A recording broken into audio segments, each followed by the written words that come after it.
Have you ever had a dream so vivid, so powerful that it felt like a message from beyond? What if that dream wasn't just a fleeting image in the night, but a glimpse into your destiny? For one young man, his dreams would set in motion a chain of events so dramatic, so filled with betrayal and suffering, that it would test everything he believed about himself and his God. This is the story of Joseph, a story that begins not with triumph but with tragedy, not with glory but with chains. And what makes this story so haunting is that it all started with favor, with blessing, with a coat of many colors. Have you ever been singled out for something special only to discover that being chosen can make you a target? Joseph's journey takes us into the depths of human jealousy, into the darkness of family betrayal, and into a pit so deep that escape seemed impossible. But here's what will shock you. The very thing that was meant to destroy him became the pathway to his purpose. The dreams that made his brothers hate him would one day save nations from starvation. Can you imagine being thrown into slavery by your own family only to discover decades later that it was all part of a divine plan? Drop a 777 in the comments if you're ready to discover how rejection became redemption, how a pit became a palace, and how the worst day of Joseph's life was actually the beginning of his greatest transformation. This isn't just an ancient story. This is a mirror held up to every person who has ever felt betrayed, abandoned, or thrown into circumstances they didn't choose. Stay with me because what happens next will challenge everything you think you know about suffering, purpose, and the hidden hand of God working through the worst moments of our lives. In the land of Canaan, where the sun blazed over rocky hills and shepherds guided their flocks across dusty plains, there lived a man named Jacob. He was no ordinary man.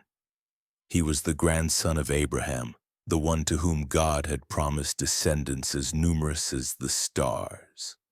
Jacob had 12 sons, but among them all, one stood out. His name was Joseph. Born to Jacob in his old age through his beloved wife Rachel, Joseph was not just another son.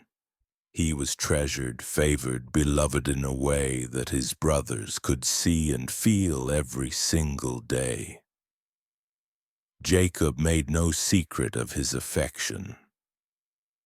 In a gesture that would echo through history, he gave Joseph a coat. But this wasn't just any coat. It was a coat of many colors, richly ornamented, extravagant in a culture where most wore simple tunics. This coat was a statement. It declared to everyone who saw it that Joseph was special, that he was chosen, that his father saw something in him that set him apart from his brothers. Can you imagine what it felt like for Joseph to wear that coat? The pride, the sense of being loved, the feeling that he mattered. But imagine what it felt like for his brothers. Every time they saw that coat, it was a reminder that they were not the favorite, a reminder that their father's love was not equally distributed, a reminder that Joseph, younger than most of them, had been elevated above them all. Resentment began to grow like a slow poison in their hearts. They couldn't speak a kind word to him. The text tells us they hated him and could not speak peaceably to him. Have you ever been in a family where love felt conditional, where favoritism created divisions that words could never heal? Then Joseph had a dream. In that ancient world, dreams were not dismissed as mere imagination. They were seen as messages, as windows into the divine will. And Joseph's dream was striking. He dreamed that he and his brothers were binding sheaves of grain in the field. Suddenly his sheaf rose and stood upright, while his brothers' sheaves gathered around and bowed down to it. When Joseph told his brothers this dream, their reaction was immediate and fierce. "Will you actually reign over us? Will you really rule us?" The dream didn't bring them closer, it drove a wedge deeper into their already fractured relationship. But Joseph didn't stop there. He had another dream, even more audacious than the first. This time the sun, the moon, and 11 stars were bowing down to him. When he shared this dream with his father and brothers, even Jacob rebuked him. "What is this dream you had? Will your mother and I and your brothers actually come and bow down to the ground before you?" Yet something stirred in Jacob's heart. While his brothers burned with jealousy, Jacob kept the matter in mind. Could these dreams be more than the fantasies of a young man's pride? Could they be prophetic? The tension in that household must have been suffocating. Joseph's brothers watched him with eyes full of envy and rage. They saw the coat, they heard the dreams, and they made a choice. They chose to let hatred grow until it consumed any brotherly affection they might have once felt. Have you ever watched jealousy turn into something dark or something dangerous? That's exactly what happened here.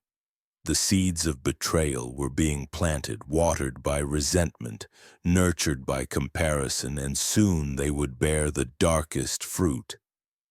One day Jacob sent Joseph to check on his brothers who were grazing their flocks near Shechem. It seemed like a simple errand, a father sending his beloved son to ensure the others were safe. Joseph set out wearing that coat, unaware that he was walking into a trap. His brothers saw him coming from a distance, and before he even reached them, they began to plot. "Here comes that dreamer," they said to one another. "Come now, let's kill him and throw him into one of these cisterns. Then we'll see what comes of his dreams." Can you feel the weight of those words? These were not strangers. These were his brothers, the ones who had grown up alongside him, who shared the same father, the same heritage, and yet they were ready to murder him. One brother, Reuben, tried to save Joseph's life. Instead of killing him outright, he suggested they throw him into a cistern without shedding blood. Reuben planned to come back later and rescue Joseph to return him to their father. But even this act of mercy would not be enough to stop what was about to unfold. When Joseph arrived, his brothers seized him. They stripped him of that beautiful coat, the very symbol of his father's love, and they threw him into an empty cistern. Imagine the terror. Imagine the confusion. One moment Joseph was walking in the favor of his father. The next, he was trapped in a dark pit, abandoned by his own family. Did he cry out? Did he beg them to reconsider? The text doesn't tell us his words, but we can feel his anguish in the silence that followed. While Joseph lay in the depths of that cistern, his brothers sat down to eat. Can you imagine the coldness of that moment? They had just thrown their own flesh and blood into a pit, and now they were calmly sharing a meal as if nothing had happened. The human heart can become so hardened by jealousy that it loses all sense of compassion. They didn't hear his cries. They didn't feel his fear. Or perhaps they did, and they simply chose to ignore it. As they ate, They looked up and saw something that would change Joseph's fate yet again. A caravan of Ishmaelite traders was approaching, their camels loaded with spices, balm, and myrrh, heading down to Egypt. Judah, one of the brothers, had an idea. What will we gain if we kill our brother and cover up his blood? Come, let's sell him to the Ishmaelites instead. After all, he is our brother, our own flesh and blood. Was this mercy or merely a more profitable form of cruelty? They agreed. For 20 shekels of silver, the price of a slave, they sold their brother into bondage. Think about that transaction for a moment. Joseph's worth was reduced to the cost of a commodity. The boy who had been wrapped in a coat of many colors was now being handed over to strangers like merchandise. The brothers pulled him up out of the cistern, and Joseph must have felt a flicker of hope. Were they letting him go? Were they having second thoughts? But that hope was crushed the moment he saw the traders. His brothers weren't rescuing him. They were selling him. The betrayal was complete. What did Joseph feel as he was led away in chains? Did he look back at his brothers, searching their faces for any sign of regret? Did he wonder why the God of his fathers had allowed this to happen? The dreams that had once filled him with such certainty now seemed like cruel jokes.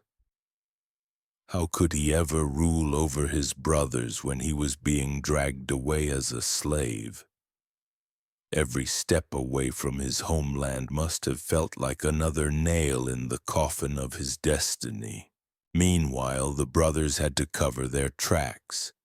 They took Joseph's coat, that beautiful coat their father had given him, and they slaughtered a goat. They dipped the coat in the blood, soaking it until it was unrecognizable. Then they brought it back to their father Jacob. "We found this," they said. "Examine it to see whether it is your son's robe." The deception was deliberate. They didn't say Joseph was dead. They let their father draw his own conclusion. Jacob recognized the coat immediately. "It is my son's robe," he cried out. "Some ferocious animal has devoured him. Joseph has surely been torn to pieces." The grief that overtook Jacob was overwhelming. He tore his clothes in anguish, put on sackcloth, and mourned for his son for many days. His other sons and daughters came to comfort him, but he refused to be comforted. "No," he said, "I will continue to mourn until I join my son in the grave." Can you imagine carrying that kind of sorrow? Jacob believed his beloved son was dead, torn apart by wild beasts, and the weight of that loss crushed him. But the cruelest irony was this. The very sons who stood before him offering comfort were the ones who had caused his pain. They watched their father weep. They saw him refuse food, refuse joy, refuse hope, and they said nothing. They let him believe a lie. How does a person live with that kind of guilt? How do they look their father in the eye day after day, knowing they are the reason for his suffering? Some sins are not just committed in a moment. They become a prison that the guilty carry with them for years. Far from home, Joseph's journey into Egypt had begun. The Ishmaelite traders sold him to Potiphar, an officer of Pharaoh and captain of the guard. In a single day, Joseph's life had been turned upside down. He went from being the favored son of a wealthy shepherd to being a slave in a foreign land. He had no rights, no family, no coat of many colors. Everything that defined him had been stripped away. He was alone in a country where he didn't know the language, the customs, or the gods they worshipped. Have you ever lost everything in a moment? Have you ever felt like the ground beneath you simply disappeared and you were left falling with nothing to hold on to? That was Joseph's reality. But here's where the story takes a turn that defies human logic. The text tells us that the Lord was with Joseph, even in slavery, even in a foreign land, even when everything seemed lost. God had not abandoned him. Joseph found favor in the eyes of Potiphar, and before long he was put in charge of his entire household. Yet this moment of success would not last. Joseph's journey was far from over. In fact, the pit he had been thrown into by his brothers was only the first of many trials. Another betrayal was coming, one that would land him in an even darker place. A place where hope seemed impossible. A place where dreams felt like distant memories. But what Joseph didn't know, what he couldn't see in those dark moments, was that every step of suffering was leading him toward the fulfillment of those very dreams his brothers had tried to destroy. So here we stand at the edge of Joseph's story, watching a young man disappear into the shadows of Egypt, his dreams seemingly shattered, his freedom stolen, his family's love turned to betrayal. The coat of many colors is gone, stained with the blood of deception. The pit has given way to chains. Everything that promised glory has delivered only suffering. And yet, in this darkest moment, something invisible was at work. Something his brothers could not see. Something even Joseph himself could not fully understand. What if the worst betrayal of your life is actually the doorway to your greatest purpose? What if the pit you're in right now is not your end but your beginning? Joseph's story reminds us that favor doesn't always look like comfort. Sometimes it looks like a prison. Sometimes it looks like chains. Sometimes it looks like being sold for 20 pieces of silver by the very people who should have protected you. But here's the truth that will carry us forward. God's plans are not canceled by human cruelty. They are often revealed through it. Joseph didn't know it yet, but those dreams were still alive. The sheaves would still bow, the stars would still bend, and the brothers who threw him into a pit would one day kneel before him, not in mockery but in desperate need. If this story has stirred something in your heart, if you've ever felt abandoned, betrayed, or forgotten, drop a comment below. Share your thoughts. And remember, the God who was with Joseph in the pit is the same God who walks with you in yours. This is only the beginning. Stay tuned for what comes next, because the story of Joseph is far from over.